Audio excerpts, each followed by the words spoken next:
Olá, tudo bem? Eu me chamo Vitor Carlos Silva, sou médico paliativista, faço parte do time da SofosMed, em conjunto com as competências da oncologia e hematologia. Venho aqui lhe fazer um convite para apresentar a dimensão dos cuidados paliativos e conhecer um pouco da minha trajetória. Enquanto médico, eu aprendi pela cirurgia oncológica, depois me dediquei à terapia intensiva e sentia falta de alguma outra competência que me completasse na assistência dos pacientes. Havia desafio relacionado ao controle de alguns sintomas, como dor, desconforto respiratório, mas acima de tudo em relação a como manejar o sofrimento alheio, fosse do paciente ou dos seus familiares, e também da equipe.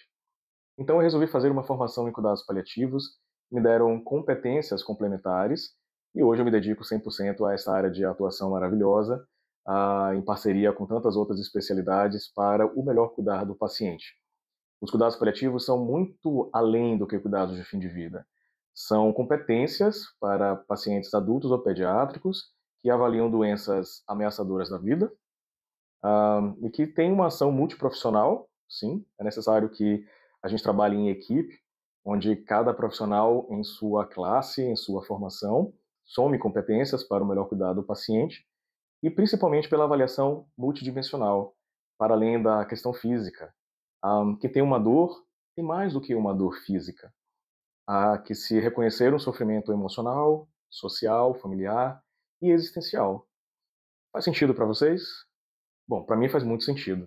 E por isso eu me dedico a essa área tão maravilhosa da medicina, da saúde, que são os cuidados paliativos. Ao longo da nossa trajetória, eu, Vitor Carlos Silva e Ania Morim, paliativista, iremos conduzir com vocês a provocação de algumas temáticas que versam pelo cuidado em assistência ao paciente, familiares e também para a equipe. Vem conosco conhecer um pouco mais sobre os cuidados paliativos com a SofosMed.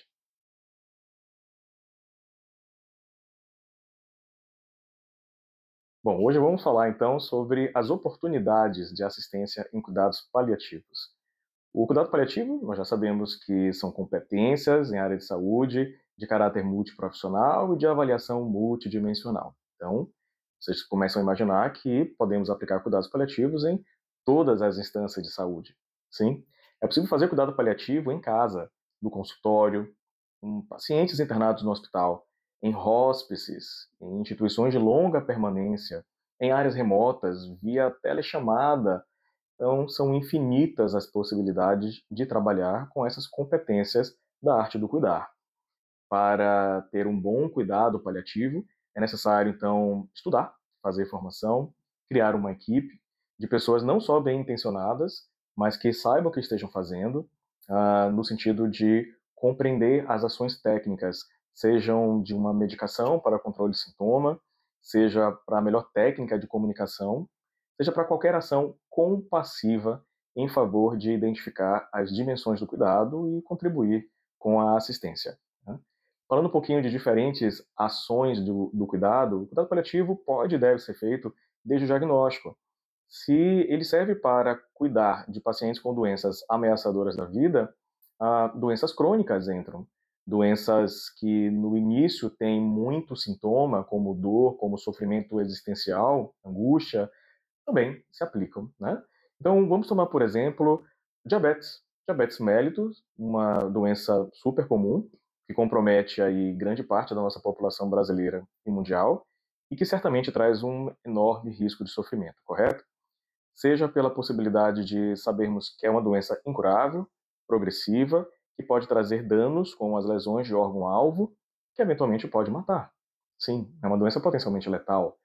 E os pacientes com diabetes merecem muito cuidado paliativo, sejam desde o diagnóstico, a necessidade de um acolhimento emocional, do diagnóstico de uma doença como é o diabetes, seja pela necessidade de um controle fino, né, de ações em conjunto com o clínico, com o endocrinologista, com outros profissionais da saúde, então requer muita ação de comunicação mesmo, ou pelo controle de alguns sintomas, como dor, neuropatia, os sintomas decorrentes das lesões de órgão-alvo e suas complicações, né?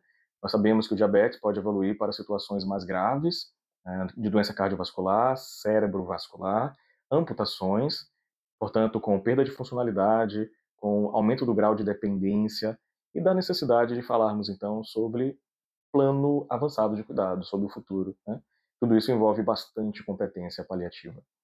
Percebe? A partir de um exemplo simples de uma doença muito comum, que temos aí grande parte de sofrimento e muitas necessidades, já é possível imaginar como podemos ajudar esses nossos pacientes com diabetes em relação às competências paliativas, seja no cuidado domiciliar, fazendo curativos, atendendo esse paciente a cada crise clínica no hospital, nas instituições de longa permanência e, claro, no consultório. Então, percebo que quanto mais precoce atendemos o paciente com as ações paliativas, mais tempo temos aí, né, de ajudar esse paciente e dar oportunidades de vida. É sobre oportunidades de vida quando falamos de cuidados paliativos. Bom, fique ligado e vamos trazer então outras temáticas associadas a essa dimensão de cuidados.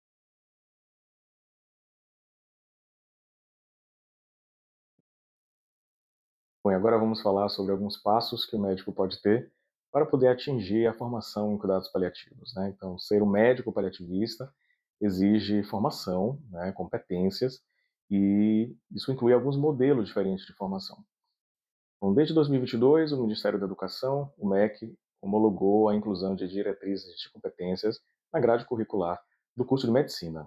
Então, hoje, os alunos de medicina têm essa oportunidade de uma formação inicial.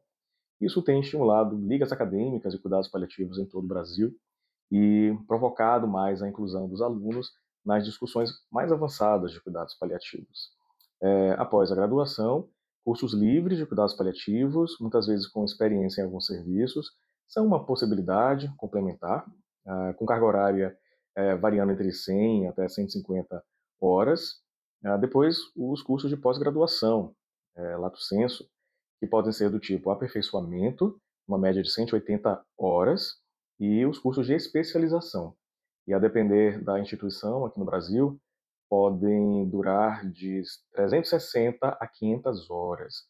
E, claro, a residência médica em medicina paliativa é um curso mais robusto, uma experiência em estágio profissional, que traz aí mais de 5.700 horas e leva 2 anos atualmente, né, pela matriz de competência garantida pelo MEC.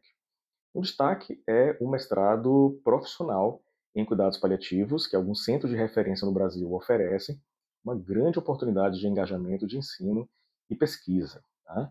E para se atingir o exame de suficiência em medicina paliativa, a prova de título, é necessário a comprovação da conclusão de algumas residências, então, algumas sociedades médicas, como a de medicina da família e da comunidade, geriatria, medicina intensiva, como foi meu caso, a oncologia clínica, a cirurgia oncológica, entre outras, além de um estado mínimo comprobatório de 4 anos numa experiência aí profissional em cuidados paliativos. Tá? Então, essa é a forma que médicos podem obter, então, a formação adequada em cuidados paliativos. Os não médicos podem ter cursos multiprofissionais, residências multiprofissionais e, a exemplo da enfermagem, também exame de suficiência em cuidados paliativos. Tá? Então, espero ter ajudado com essas informações. Nós estamos empolgados com a possibilidade de discutirmos este e outros temas. Bom, nós da Sofosmed estamos muito felizes em poder proporcionar a vocês essa jornada de conhecimento com responsabilidade. Conhecimento sobre oncologia, hematologia e cuidados paliativos. Nos vemos em breve.